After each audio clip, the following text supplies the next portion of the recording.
Lep pozdrav. Bravo. Kako ste? Dobro! Bravo.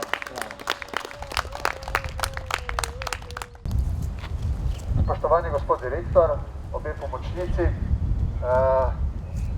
spoštovane stanovalke, stanovalci, kako jim rečete, gospod direktor? Stanovalci. Vsem najprej en lep, prisrčen pozdrav. Gospodu direktorju gre moja zahvala, da me je obvestil o čestitke direktorju. En aplavz direktorju.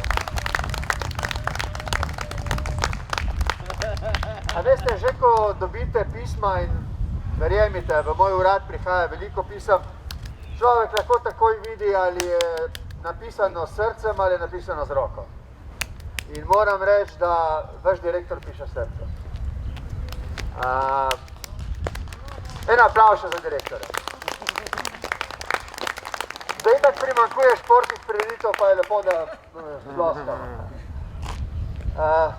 V pismu je, in to je zbudilo mojo pozornost, v pismu je direktor napisal, da je javnost pozorna do vrste institucij, od bolnišnic do dom za starejše in drugih, in seveda njihovih posebnih občutljivosti za širjenje koronavirusa. Če pa sem prav razumel vašo pripombo, in to umestno, gospod direktor, ste opozorili, da na tak zavod, ki je v nekem smislu specifičen, pa javnost ne pomisli. In to je zbudilo mojo pozornost. Nisem želel, da bi ob tem, ko obiskujem dome za starejše občane, podobne centre, kot je vaš, ne bi prišel vaš zavod. Sprejmite torej ta obisk kot znak pozornosti, ne samo moje, ampak tudi pozornosti države in širše slovenske javnosti za vaše skrbi in tudi vaše čudovito delo. Vam rečem to, gospod direktor, vašemu osebju, ki skrbi za varovance in varovanke. In seveda vse vam, spoštovane gospe in gospodje, da tako čudovito spoštujete predpise in ste uspeli, da se koronavirus v vaš zavod ni uspel pritihotapiti. En aplavz za vas.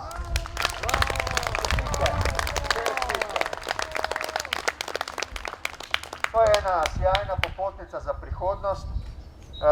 Kot veste, človeštvo koronavirusa še ni premagalo. Čakamo bodisi zdravilo, cepivo ali pač bo moralo biti človeštvo in mi z njim obsojeno neko prekuženost. To terja čas. Od nas pa eno strahovito potrpežljivost, ki je brez primere, se mi zdi. Mogoče se bo kdo od vas spomnil, da smo šli pred 10 leti skozi gospodarsko in socialno krizo, ampak v nekaj letih smo jo tudi uspešno premagali in išli iz nje močnejši, kot smo vanjo stopili. Ne vem, nisem prerok, da bi vedel, kako bo s to krizo. Ampak tukaj sem zato, da vas prosim zelo iskreno, da ste eden z drugim zelo potrpežljivi, ker utegne to obdobje trajati dlje, kot si želimo. To bo od nas terjalo eno veliko srčnost, eno veliko strpnost, celo nekaj čisto človeške srčne dobrote, brez katere ne bo mogoče shajati z eno tesnobo, ki se bo s časoma zavlekla med nas, pa tudi z nepotrpežljivostjo, ki jo bomo pač nekako sprejemali zaradi spremenjenega načina našega življenja. Vse to bo poleg obveznosti, ki jih imate, gospod direktor, poleg vas seveda pozdravljam vse osebje, ki čudovito skrbi za obiskovalce, obiskovalke, varovanke, varovance tega zavoda. Mislim, da vas je zdaj nekaj čez 120. 124. 170. Vse to bo terjalo in od vas, in od vseh zares eno izjemno potrpežljivost, tudi strokovnost še naprej. Ampak tukaj bodo zdaj, poleg strokovnosti, ki je bila zdaj za preprečitev širjenja odločilna, bodo odločilne čisto človeške vrline, kot so strpnost, potrpežljivost, ena dobrota, eno razumevanje. Brez tega, gospe in gospodje, se skozi to težko in mogoče dolgo obdobje ne bomo prebili. In poleg tega, da sem tukaj zato, da opozorim javnost, da so tudi taki zavodi, kot je vaš, in da so tudi v teh zavodih odgovorni uspešno poskrbeli za to, da se virus ni razširil med vami.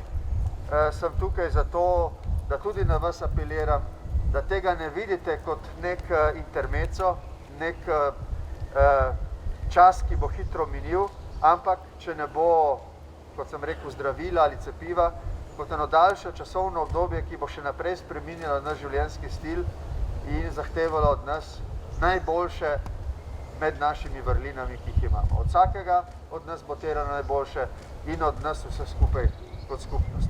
Ampak zaenkrat vam gre sijajno, fantastično. Sprejmite, prosim, še enkrat izraze in moje hvaležnosti, da v tem tako imenitno uspevate, izraze mojega občudovanja in priporočilo, da tako tudi ostane in da grejo stvari dobro naprej. In upam, da bo vse še dobro. Hvala lepa!